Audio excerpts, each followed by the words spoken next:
Hi everyone, this is Anam. Welcome to PhD jobs and admission. So आज के इस वीडियो में हम दिल्ली यूनिवर्सिटी के पीएचडी एंट्रेंस एग्जामिनेशन के लिए रिसर्च मेथोडोलॉजी के कुछ इंपॉर्टेंट एमसीक्यूज जो जनरली आपको पूछे ही जाते हैं। सो मैं ये बता रही हूँ आपको, बहुत ही इंपॉर्टेंट सेशन होने वाला है आज का हमारा, जिसमें आपको जो मैंने यहाँ पर एमसीक्यू सॉल्व करवाया है, जनरली आपको पीएचडी एंट्रेंस एग्जामिनेशन में 100% ऐसे ही टाइप के क्वेश्चंस पूछे जाते हैं। इन क्वेश्चंस में से एक क्वेश्चन जनरली आपको एग्जामिनेशन में पूछा ही जाएगा। अच्छे तरीके से आपको ये वीडियो देखना है, सारे एमसीक्यूज को सॉल्व कर लेना है। अगर आपके जो भी डाउट्स है, आपके जो भी क्वेश्चंस है, आप मुझे कमेंट सेक्शन में पूछ सकते हो। अब जैसे कि आपको पता है, दिल्ली यूनिवर्सिटी के पीएचडी एंट्रेंस एग्जामिनेशन के एप्लीकेशन फॉर्म की जो लास्ट डेट थी वो जा चुकी है, जो कि थी 10 जुलाई 2022। तो जल्द से जल्द अभी चांसेस है कि आपके एंट्रेंस एग्जामिनेशन की डेट्स आ सकती है। तो इसके लिए आपको प्रिपरेशन जल्द से जल्द स्टार्ट कर देनी है। जैसे कि आपको पता है, डीयू यूनिवर्सिटी के पीएचडी एंट्रेंस एग्जामिनेशन में जो आपका पार्ट 1 होता है, जो पेपर 1 होता है, ये रिसर्च मेथोडोलॉजी होता है, जो कि हर एक कैंडिडेट्स के लिए कॉमन होता है। तो मैं आपको बता दूं, रिसर्च मेथोडोलॉजी पर हमने आपके लिए कोर्स लेकर आया है, जैसे कि आप स्क्रीन पर देख सकते हो, जिसमें हम आपको वीडियो लेक्चर्स प्रोवाइड करते हैं। आपको पूरा सिलेबस यहाँ पर हम कवर करते हैं वीडियो लेक्चर्स में, जो कि आपके थ्योरी और एमसीक्यूज दोनों वीडियो लेक्चर्स प्रोवाइड करते हैं। थ्योरी से पहले हम आपके कॉन्सेप्ट्स को बिल्ड करवाते हैं, एंड देन एमसीक्यूज में हम आपको ट्रिक्स बताते हैं कि किस तरीके से आपको ट्रिक्स यूज करना है। उसी तरीके से नोट्स हम आपको प्रोवाइड करते हैं, काफी सिंपलेस्ट लैंग्वेज में नोट्स आपके इंटरव्यू के लिए भी बहुत हेल्पफुल होने वाले हैं notes. Then mock test, total 10 mock test provide कर रहे हैं, तो उस तरीके से आपके 400 क्वेश्चंस हम मॉक टेस्ट में कवर करते हैं। And then finally 1500 plus MCQs revision PDF, जो कि आपका रिवीजन का काम करती है। तो मैं यहाँ पर आपको बता दूं, 100% गारंटी के साथ हम आपको ये कोर्स प्रोवाइड कर रहे हैं। आपको पास करने की रिस्पॉन्सिबिलिटी हमारी होगी, हम आपको पास करवाएंगे, हम आपको टाइम टू टाइम गाइड करते रहते हैं।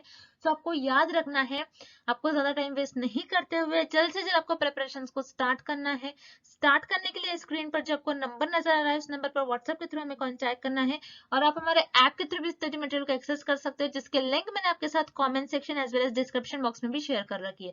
सो that's it, and let's begin with the video.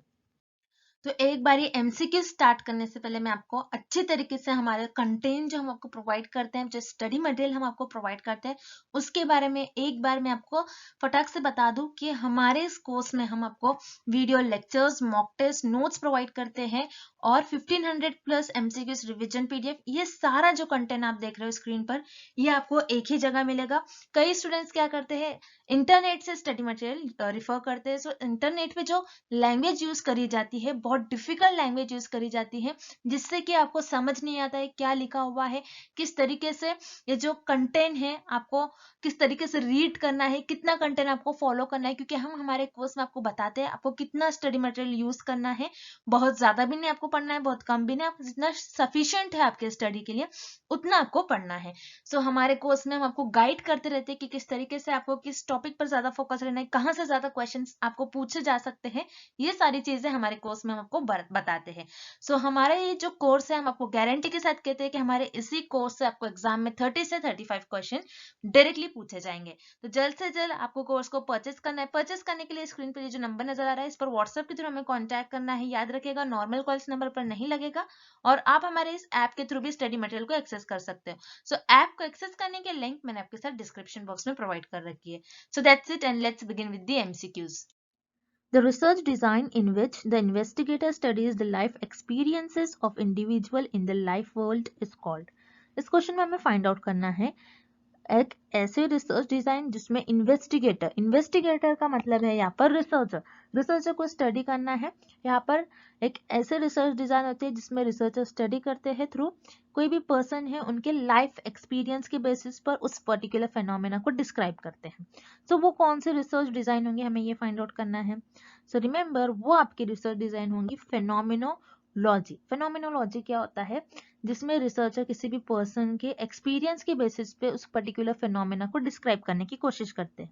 अब मान लीजिए फॉर एग्जांपल एक पर्सन है, उनको एक डिसीज हो गई है, मान लीजिए उनको लंग कैंसर हुआ है। ओके, सो इस केस में रिसर्चर क्या करेंगे, जो पर्सन को लंग कैंसर हुआ है, जो पर्सन लंग कैंसर से सफर कर रहे हैं, उनको पूछेंगे कि उनकी बॉडी इस टाइम पर कैसा बिहेव कर रही थी, या फिर उनको कोई चेस्ट में प्रॉब्लम थी, कोई ब्रीदिंग में प्रॉब्लम है, चेस्ट पेन हो रहा है, वो कैसा फील कर रहे थे उस टाइम पर, क्या उनकी बॉडी वो टायर्ड फील कर रहे थे या फिर वो वीक फील कर रहे थे, क्या उनको ब्रीदिंग में कुछ प्रॉब्लम हो रही है, उनको कौन से बॉडी पेन हो रही है या फिर नहीं हो रही है, वो फिजिकली मेंटली उनकी बॉडी कैसे बिहेव कर रही है, वो सारी चीजें उनका एक्सपीरियंस जानकर उस पर्टिकुलर फेनोमेना को डिस्क्राइब करेंगे और एक्सप्लेन करेंगे।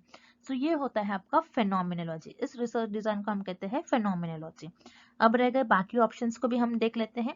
ऑप्शन ए आपको गिवन है इथनोग्राफी। इथनोग्राफी क्या होता है, जो किसी कल्चर के बारे में स्टडी की जाती है, जैसे इंडियन कल्चर, वेस्टर्न कल्चर, उस कल्चर में लोगों का कैसा लाइफस्टाइल होता है उसके बारे में रिसर्च की जाती है। तो यहाँ पर ऐसा क्वेश्चन में आपको ऐसा कुछ कल्चर्स के बारे में नहीं पूछा गया है, तो यहाँ पर आपको ऑप्शन ए इनकरेक्ट हो जाएगा। Then option B ethology. Ethology क्या होता है, जिसमें आप एनिमल्स के बिहेवियर्स पर स्टडी करते हो। ओके, इथोलॉजी क्या होता है, जिसमें आप एनिमल्स के बिहेवियर्स पर स्टडी करते हो। इथोलॉजी ना ही कोई पर्सन के एक्सपीरियंस पर आप स्टडी करते हो, ना ही उससे कोई आप फेनोमेना को डिस्क्राइब करते हो। सो यहाँ पर आपको ऑप्शन बी इनकरेक्ट हो जाएगा। Then option C grounded theory. Grounded theory ये एक डेटा कलेक्शन मेथड है क्वालिटेटिव रिसर्च में, जिसमें आप किसी डेटा को एनालाइज करते हो, आप डेटा कलेक्ट करते हो, देन उसको एनालाइज करते हो, एंड देन आपके एनालिसिस पर बेस्ड, आपके ऑब्जर्वेशंस पर बेस्ड आप कोई थ्योरी को डेवलप करते हो। तो ये एक डेटा कलेक्शन टूल है, ये आप क्वालिटेटिव रिसर्च में इस मेथड को यूज कर एक थ्योरी को डेवलप करते हो। तो यहाँ पर आपका ऑप्शन सी भी इनकरेक्ट हो जाएगा। तो यहाँ पर आपका करेक्ट ऑप्शन हो जाएगा option D phenomenology. Next, a reasoning where we start with certain particular statements and conclude with a universal statement is called। इस क्वेश्चन में हमें एक रीजनिंग की डेफिनेशन गिवन है, हमें फाइंड आउट करना है ये कौन सी रीजनिंग होगी, क्या ये डिडक्टिव रीजनिंग होगी, इंडक्टिव या फिर एबनॉर्मल रीजनिंग होगी, हमें ये फाइंड आउट करना है। सो इस क्वेश्चन में हमें ये बता रहा है कि एक रीजनिंग है, उस रीजनिंग को आपने स्टार्ट किया एक पर्टिकुलर स्टेटमेंट से, मतलब एक पर्टिकुलर आपने कुछ चीजों को, एक पर्टिकुलर चीज को ऑब्जर्व करा, ऑब्जर्व कर आपने उस एक यूनिवर्सल स्टेटमेंट दिया, मतलब ऑब्जर्व कर आपने एक जर्नल स्टेटमेंट दिया, जर्नल थ्योरी दी। तो ये कौन सी रीजनिंग में आएगा, हमें ये फाइंड आउट करना है। सो रिमेंबर, आपको ये दो रीजनिंग याद रखनी है, inductive reasoning and deductive reasoning. Deductive reasoning में आप क्या करते हो, आपके पास एक थ्योरी होती है डिडक्टिव रीजनिंग में, उस थ्योरी पर आप हाइपोथेसिस ले डाउन करते हो, आप गेस करते हो, एंड उस हाइपोथेसिस को ऑब्जर्व करते हो, एनालाइज करते हो, एंड देन लास्ट में आप कंफर्म करते हो आपके रिजल्ट, या फिर रिजेक्ट कर देते हो। देन इंडक्टिव रीजनिंग में क्या होता है, आप ऑब्जर्व करते हो कोई चीज को, जैसा इस क्वेश्चन में हमें गिवन है, एक पर्टिकुलर स्टेटमेंट को कंक्लूड किया, एक पर्टिकुलर स्टेटमेंट को ऑब्जर्व किया, देन एक पैटर्न फॉलो किया, देन उस पर एक टेंटेटिव हाइपोथेसिस ले डाउन करा, एंड देन उसके बेसिस पर एक थ्योरी जनरेट करा। यूनिवर्सल स्टेटमेंट मतलब एक यूनिवर्सल, सबके लिए एक थ्योरी, एक जर्नल थ्योरी डेवलप किया। तो इंडक्टिव रीजनिंग वो रीजनिंग होती है जिसमें आप पर्टिकुलर स्टेटमेंट को कंक्लूड करते हैं, पर्टिकुलर स्टेटमेंट को ऑब्जर्व करते हैं, एंड कंक्लूड कर आपको यूनिवर्सल स्टेटमेंट देते हो, मतलब एक जर्नल थ्योरी देते हो। सो ये आपकी डेफिनेशन हो जाएगी इंडक्टिव रीजनिंग की। वेराज डिडक्टिव रीजनिंग में आप क्या करते हो, आपके पास ऑलरेडी थ्योरी अवेलेबल होती है, उस पर हाइपोथेसिस ले डाउन करते हो, उस थ्योरी को आप ऑब्जर्व करते हो, एनालाइज करते हो, एंड देन रिजल्ट देते हो। सो ये आपके डिडक्टिव रीजनिंग की डेफिनेशन नहीं हो जाएगी। देन यहाँ पर आपको ऑप्शन सी गिवन है एबनॉर्मल रीजनिंग। एबनॉर्मल रीजनिंग आपके साइकोलॉजी से रिलेटेड एक टर्म है। सो ये आपका ऑप्शन सी इनकरेक्ट हो जाएगा। बस रिसर्च में आपको दो ही टाइप की रीजनिंग याद रखना है, इंडक्टिव एंड डिडक्टिव। सो हम फिर से एक बार देख लेते हैं।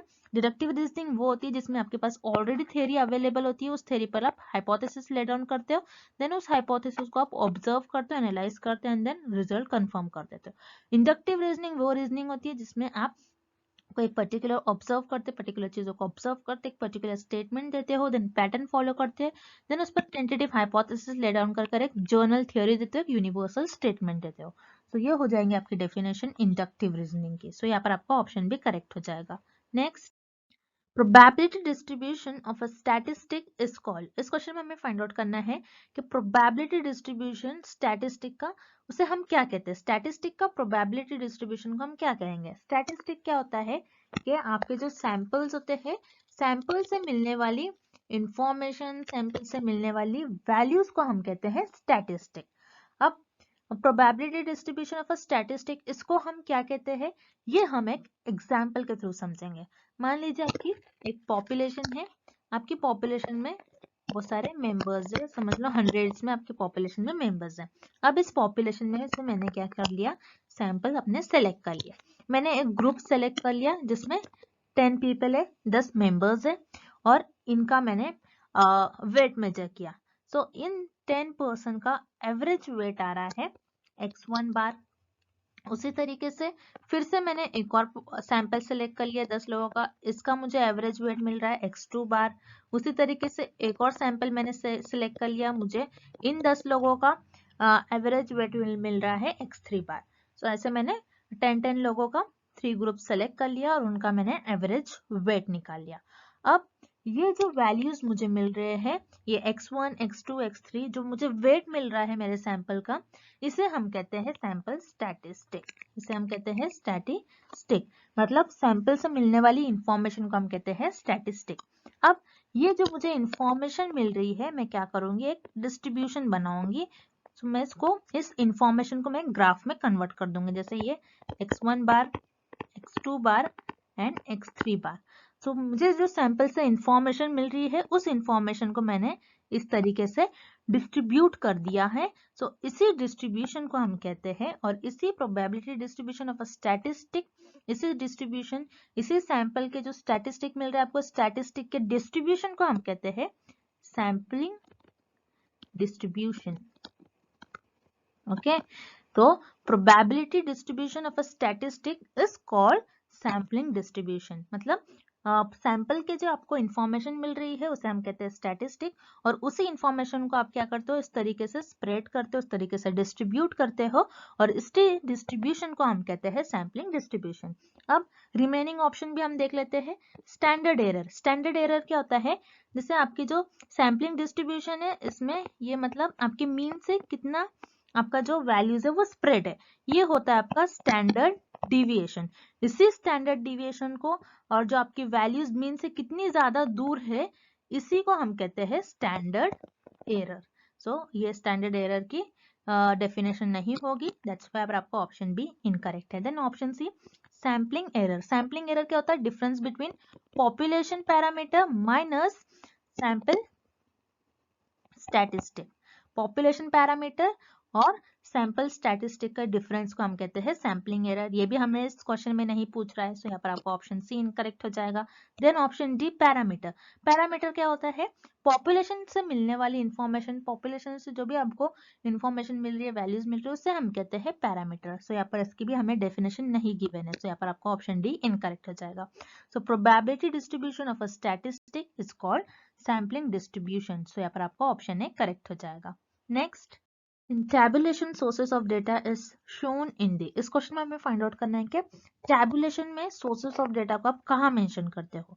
सो टेबुलेशन क्या होता है, पहले तो आपको ये पता होना चाहिए। टेबुलेशन का मतलब होता है कि आपके पास जो भी रिसर्च में आप जो भी डेटा कलेक्ट करते हो, जो भी इंफॉर्मेशन है, आप उस डेटा को टेबल में शिफ्ट करते हो, आप टेबल में उसको फिल करते हो। सो टेबल में फिल करने के बाद इंफॉर्मेशन को आप सोर्सेस ऑफ डेटा को कहाँ मेंशन करते हैं, हमें ये फाइंड आउट करना है। तो इस डायग्राम के थ्रू हम देखते हैं। जैसे कि आप देख रहे हो, ये एक टेबल है, इस टेबल में हम सारी चीजें देखेंगे कि फुटनोट, बॉडी, स्टब और कैप्शन को आप कहाँ लिखते हो। सो फुटनोट, तो फुटनोट में आप जो सोर्सेस ऑफ डेटा मेंशन करते हो, वो आपके जो इस भी पेज पे टेबल होगा, उस पेज के बॉटम में आप फुटनोट मेंशन करोगे, मतलब सोर्सेस। फुटनोट्स में जो भी सोर्सेस ऑफ डेटा होगा, जहां से भी आपने डेटा लिया होगा, वो सारा मेंशन करते हो।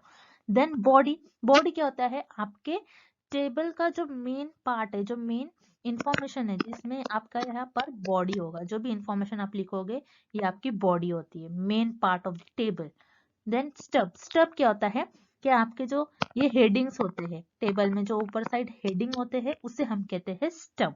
देन कैप्शन, कैप्शन क्या होते हैं, आपका जो भी टाइटल होगा, टेबल के ऊपर जो भी टाइटल लिखते हो, वो आपका हो जाएगा कैप्शन। अब इस क्वेश्चन में हमें पूछ रहा है कि टैबुलेशन में, मतलब टेबल में, आप सोर्सेस ऑफ डेटा को कहाँ मेंशन करते हो। तो टैबुलेशन में सोर्सेस ऑफ डेटा को आप फुटनोट्स में, जो आपके टेबल के जिस पेज पर आपका टेबल होगा, उस पेज के बॉटम में आप आपके सोर्सेस ऑफ डेटा को फुटनोट्स में मेंशन करते हो। दैट्स व्हाई पर आपका करेक्ट ऑप्शन हो जाएगा option A, footnote. Next, the most commonly use measure of dispersion. इस क्वेश्चन में हमें फाइंड आउट करना है कि कॉमनली मेजर ऑफ डिस्पर्जन हम कौन सा ज्यादातर यूज करते हैं।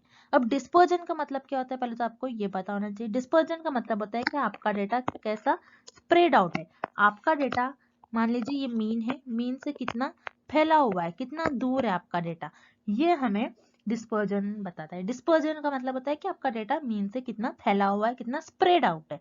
अब ये कॉमनली कौन सा आपको मेजर बताता है, हमें ये फाइंड आउट करना है। सो वन बाय वन हम ऑप्शन देखते हैं। Quartile deviation. क्वार्टाइल डिविएशन क्या होता है? क्वार्टाइल जैसे नेम में मीनिंग है, क्वार्टाइल का मतलब होता है 4। क्वार्टाइल डिविएशन वो अपने डेटा को 4 पार्ट्स में डिवाइड करता है, जैसे Q1, Q2 एंड Q3। तो ये 4 पार्ट्स में डिवाइड कर लिया, 1, 2, 3 एंड 4। तो अपने डेटा को क्वार्टाइल डिविजन 4 पार्ट्स में डिवाइड कर लेता है और ये बताता है कि आपका डेटा कितना स्प्रेड आउट है। लेकिन हम कॉमनली ये मेजर नहीं यूज करते, ये टूल नहीं यूज करते। दैट्स व्हाई पर आपका ऑप्शन है इनकरेक्ट हो जाएगा। Then option B standard deviation.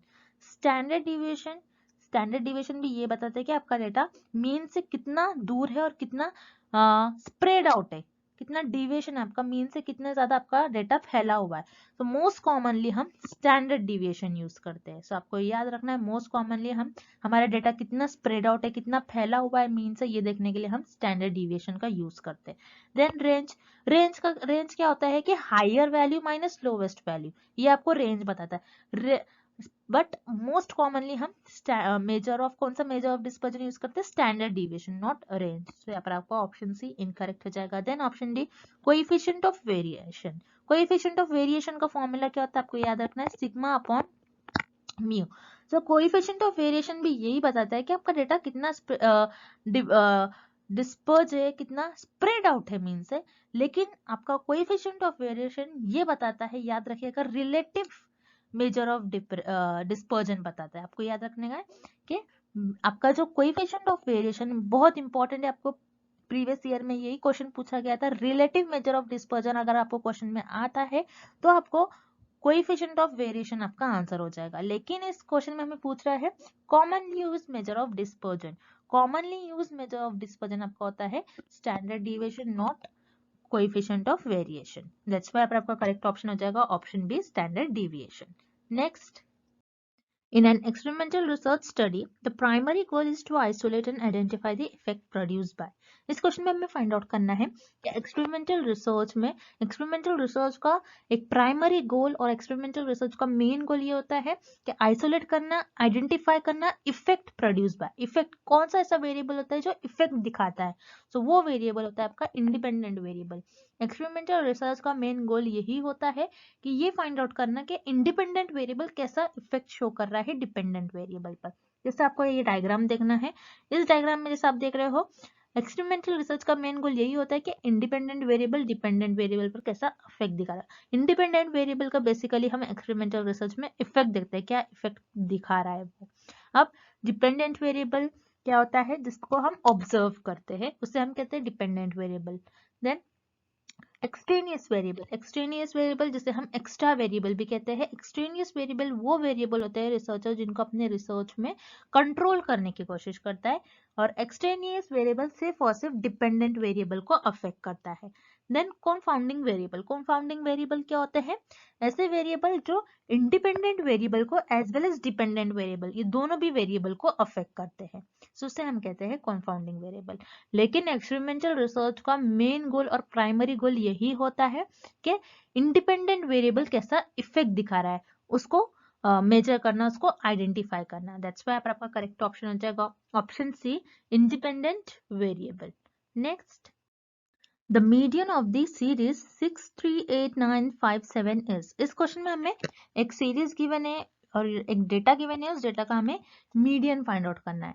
Median क्या होता है पहले तो आपको ये पता होना चाहिए। मीडियन आपके डेटा की मिडिल वैल्यू, आपके डेटा की मिडिल और सेंटर वैल्यू को हम कहते हैं मीडियन।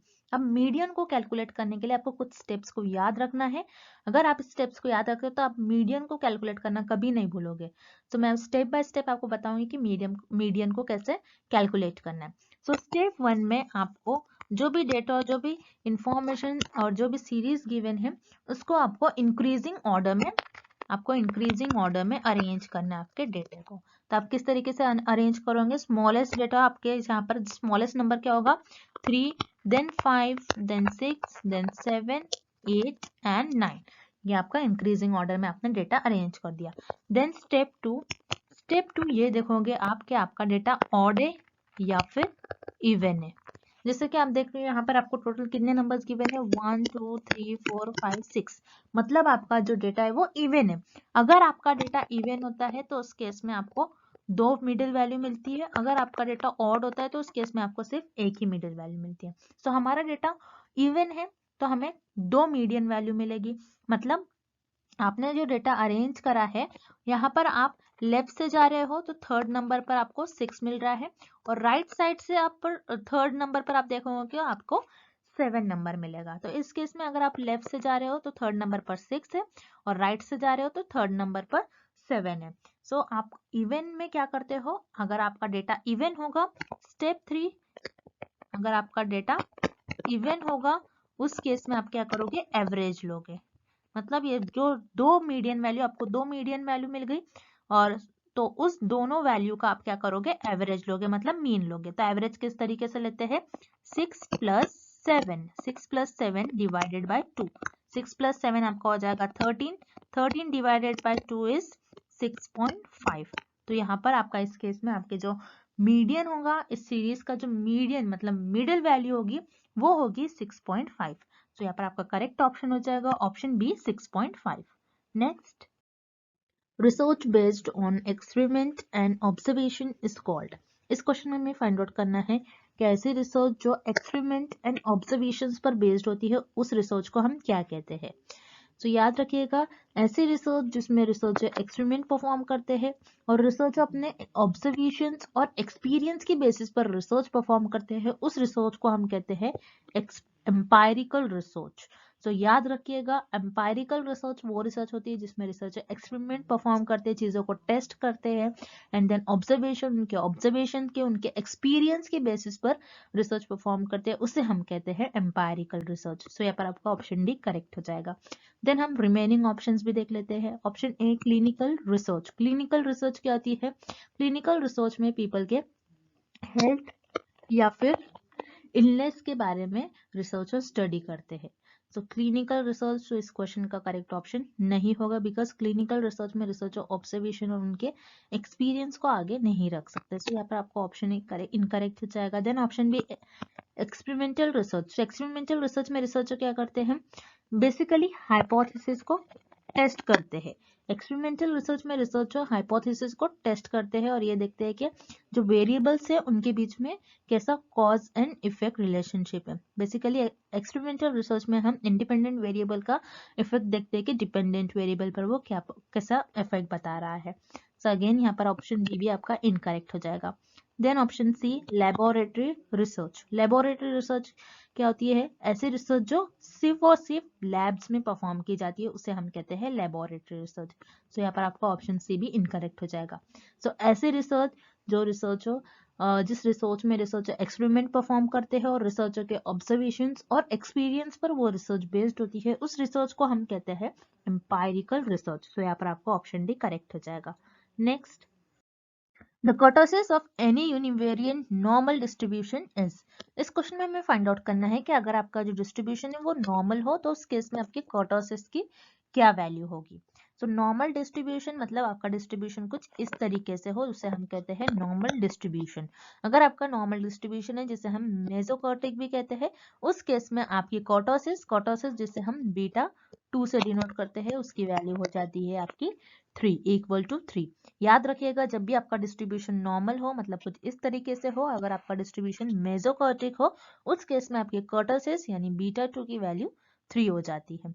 देन हम रिमेनिंग कर्टोसिस के बारे में देख लेते हैं। जैसे लेप्टोकर्टिक को हम पॉजिटिव कर्टोसिस भी कहते हैं।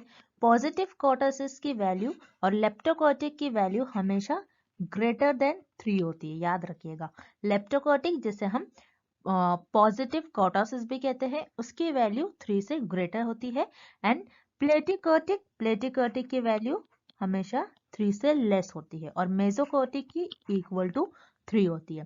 प्लेटिकार्टिक जिसे हम नेगेटिव कर्टोसिस भी कहते हैं, याद रखिएगा। पॉजिटिव कर्टोसिस की 3 से ग्रेटर देन वैल्यू, 3 से ज्यादा वैल्यू होती है आपकी पॉजिटिव कर्टोसिस की, जिसे हम लेप्टोकर्टिक भी कहते हैं। नेगेटिव कर्टोसिस जिसे हम प्लेटिकर्टिक भी कहते हैं, उसकी वैल्यू 3 से कम होती है, लेस देन 3 होती है। एंड मेसोकार्टिक जिसे हम नॉर्मल डिस्ट्रीब्यूशन भी कहते हैं, उसकी वैल्यू, उसकी कर्टोसिस की वैल्यू, इस केस में अगर आपका मेसोकार्टिक यानी आपका जो डिस्ट्रीब्यूशन है वो नॉर्मल हो तो उस केस में आपकी कर्टोसिस की वैल्यू इक्वल टू 3 हो जाती है। So for this question option be here is the right answer 3। Next, which of the following terms refers to statistical method that can be used to statistically equate groups on a pretest or some other variables? इस question में हमें find out करना है कि ऐसा कौन सा statistical method है जो हम यूज करते हैं किसी ग्रुप को इक्वेट करने के लिए, या फिर किसी ग्रुप को कंपेयर करने के लिए, या फिर किसी वेरिएबल को कंपेयर करने के लिए। सो वो कौन सा स्टैटिस्टिकल मेथड होगा, हमें ये फाइंड आउट करना है। सो हम वन बाय वन ऑप्शन देखते हैं। Option A experimental control. Experimental control तो इस क्वेश्चन का ऑब्वियसली आंसर नहीं होगा, क्योंकि एक्सपेरिमेंटल कंट्रोल ये कोई स्टैटिस्टिकल टर्म नहीं है, स्टैटिस्टिकल टूल नहीं है। बिकॉज एक्सपेरिमेंटल कंट्रोल क्या होता है, एक्सपेरिमेंटल रिसर्च में जैसे हम एक्सट्रेनियस वेरिएबल, जो एक्स्ट्रा वेरिएबल्स होते हैं उनको रिसर्च अपने रिसर्च में कंट्रोल करने की कोशिश करता है, उसे हम कहते हैं एक्सपेरिमेंटल कंट्रोल। सो यहाँ पर आपका ऑप्शन ए इनकरेक्ट हो जाएगा। देन ऑप्शन बी सर्वे। सर्वे क्या होता है, एक रिसर्च में डेटा कलेक्शन टूल होता है जिसकी हेल्प से आप रिसर्च में डेटा कलेक्ट कर सकते हो। सर्वे क्या हो सकते हैं, जैसे क्वेश्चनर करवाकर आप रिसर्च में डेटा कलेक्ट करते हो, इंटरव्यू, ऑब्जर्वेशंस। सो इन सारे टूल्स के थ्रू आप सर्वे करवाकर आप रिसर्च में डेटा को कलेक्ट करते हो। सो यहाँ पर ये भी सर्वे भी स्टैटिस्टिकल टूल नहीं होता है। सो यहाँ पर आपका ऑप्शन बी भी इनकरेक्ट हो जाएगा। Then option C analysis of covariance. Yes, analysis of covariance ये एक स्टैटिस्टिकल मेथड है और स्टैटिस्टिकल टूल है जिसकी हेल्प से आप किसी ग्रुप्स को कंपेयर कर सकते हो या फिर किसी वेरिएबल को कंपेयर कर सकते हो। तो याद रखिएगा एनालिसिस ऑफ कोवेरियंस, इसको हम एनकोवा भी कहते हैं, एनालिसिस ऑफ कोवेरियंस, जिसको हम शॉर्ट फॉर्म में एनकोवा भी कहते हैं। तो आपको एग्जाम में एनालिसिस ऑफ कोवेरियंस की जगह एनकोवा भी आ सकता है, आपको ये भी याद रखना है, और एनालिसिस ऑफ कोवेरियंस भी आ सकता है। सो एनकोवा शॉर्ट फॉर्म है, उसका फुल फॉर्म होगा analysis of covariance. So analysis of covariance एक स्टैटिस्टिकल मेथड है जिसके यूज से हम किसी ग्रुप को कंपेयर करते हैं या फिर किसी वेरिएबल को कंपेयर कर सकते हैं। दैट्स व्हाई आपका करेक्ट ऑप्शन हो जाएगा option C, analysis of covariance. And thank you for watching this video. I hope this lecture is helpful for you all, and good luck with your preparations.